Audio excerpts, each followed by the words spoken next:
தெபொராள் இஸ்ரவேல் ஜனங்களை தலைமை தாங்கிய ஒரே ஒரு பெண் நியாயாதிபதி. மிகப்பெரிய ஒரு பொறுப்பை தேவன் தெபொராளிடம் கொடுத்தார். மோசே யோசுவாவை போல இஸ்ரவேல் மக்களை வழிநடத்த தேவனால் பயன்படுத்தப்பட்டவள். அவள் எப்ராயிமின் மலை நாட்டில் பேரீச்ச மரத்தின் கீழ் வாழ்ந்து வந்தாள். அங்கே அவள் நீதிமன்றமும் நடத்தினாள். பைபிள்ல தெபொராள் மிகவும் பிரபலமான பெண்.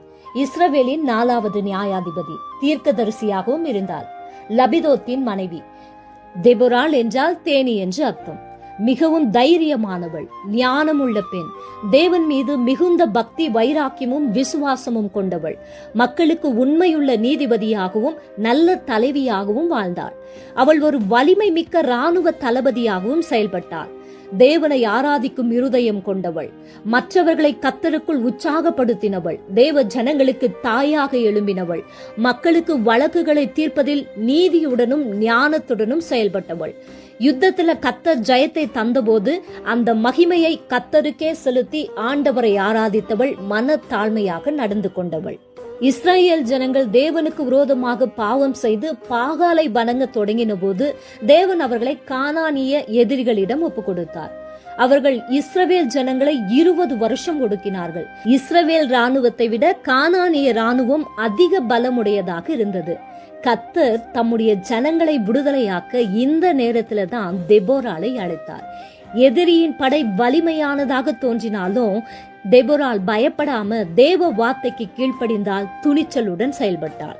கானானியர்களை வெல்ல இஸ்ரவேலின் இராணுவ தலைவன் பாராக்கை அழைத்து எழுப்புதல் தீயை பற்ற வைத்தார். தயக்கத்துடன் இருந்த பாராக்கை தேவ வார்த்தையை கொண்டு அவன் விசுவாசத்தை தட்டி எழுப்பினார். கர்த்தர் யுத்தத்தில் ஜெயத்தை தருவேன் என்று வாக்குறுதி அளித்தார். ஜனங்கள் வழி தப்பி போன பிறகும் அவர்களை கர்த்தருக்கென்று வாழ வழி நடத்துவதில் தெபொராள் சோர்ந்து போகாம உறுதியுடன் இருந்தார். தன் மக்களை விட்டு கொடுக்காம தன் தேவனுக்கும் தன் தேசத்திற்கும் உண்மையுடன் சேவை செய்தார். தெபொராளின் தீர்க்க தரிசனம் நிறைவேறியது. இஸ்ரவேலின் சிறிய படை எதிரிகளை வென்றது. கர்த்தர் யுத்தத்தில் ஜெயம் தந்தார். தெபொராளின் வாழ்க்கை கர்த்தர் மேல நாம நம்பிக்கை வைத்து அவருடைய திட்டங்களில நாம் அடி எடுத்து வைக்கும் போது தேவன் எப்படி நம் வாழ்வில் கிரியை செய்வார் என்பதற்கு ஒரு சிறந்த எடுத்துக்காட்டாக இருக்கிறது.